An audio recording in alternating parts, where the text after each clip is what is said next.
My name is Winnie. I just turned 21 years old and I'm a volunteer at Heart to Heart. I was born and raised in the slums of Kibera. Raised by a single mother, life was very tough. As a young girl growing in the slums, I encountered many challenges. And I'm not lying, I'm still encountering so many challenges with this age I am. Back in 2014, I lost my mother. She was diagnosed with HIV and AIDS, and God decided to take her. Being the only child, none of my relatives were willing to take me. So I came back to Nairobi, and I came back to where we used to live there. And spending some time there for a few days is when my neighbor decided to take me, countless of having so many children, and now I have so many siblings. We are 10. She managed to stick with me for now 5 years, going to 6 years, and she has been there for me as a mother. I have studied in Kibera Primary School. I have also studied in Olympic High School. I managed to clear my high school education, countless of all the challenges. I remember I used to miss school, taking care of my mother. And when I was in Form 2, I missed school for a whole term, just taking care of her because she was ill and no one was willing to be with her. The stigma she faced made her separate herself from the community, made her separate herself from my neighbors, and it was just so hard for me to get food and give my mom. So most of the times I was forced to go to the streets and beg for food. It was hard, and I knew I had to be strong and just press on. None of my relatives were willing to take care of me, and no one was willing to listen to me. My community thought that I was also infected. So when I go begging for food, my neighbors were like, "No, you are infected, we can't help you." All her friends decided to separate themselves from her, and nothing good really came up from that.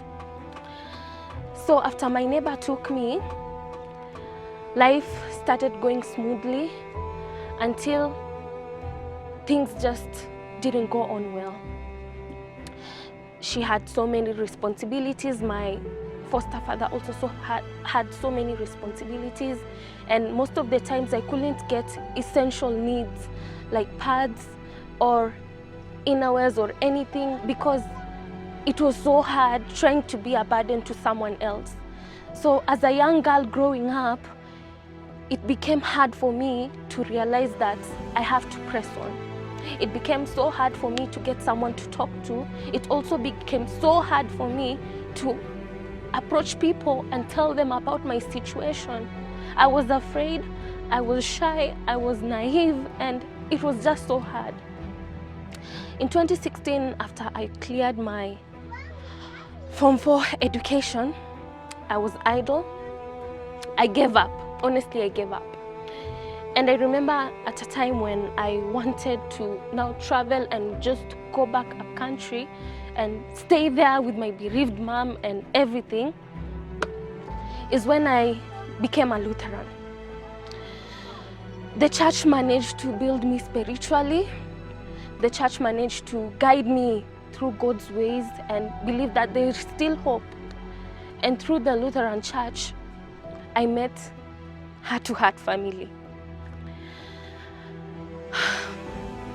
Heart to Heart family has managed to be there for me.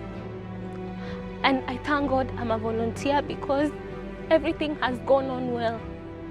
I can now manage to buy myself sanitary pads. I can now manage to dress well. I can now manage to help my family by the little I get, by getting some food for us to eat in the evening, and also helping my mom with some errands and just many things too. Heart to Heart has also managed through NSP-AID to take me to school. I am so happy that I got a chance to clear my certificate in journalism and media studies. I am so thankful for every person who was touched and is still touched by me and has managed to see me through my certificate.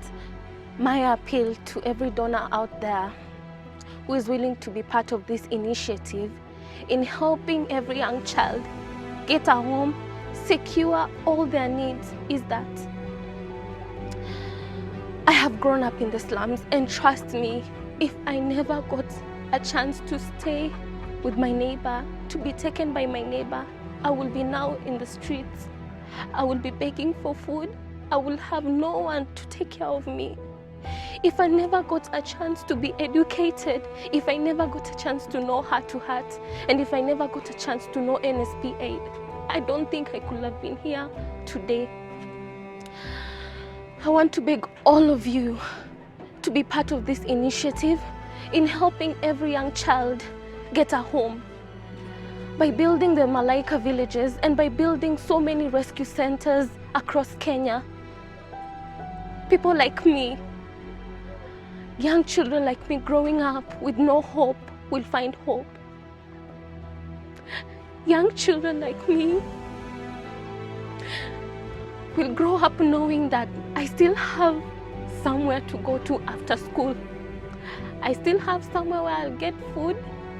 I still have a family. I still have my small brothers and sisters I'll be playing with after school or during the holidays.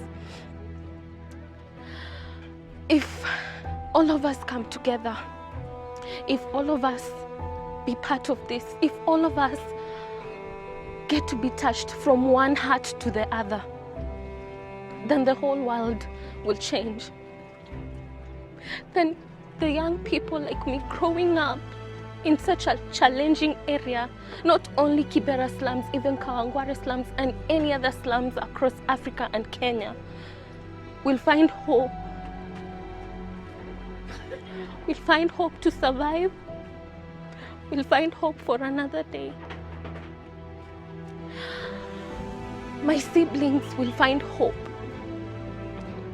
If we could only get people like you who are always there for young children, young youths growing up like me, then everything will change.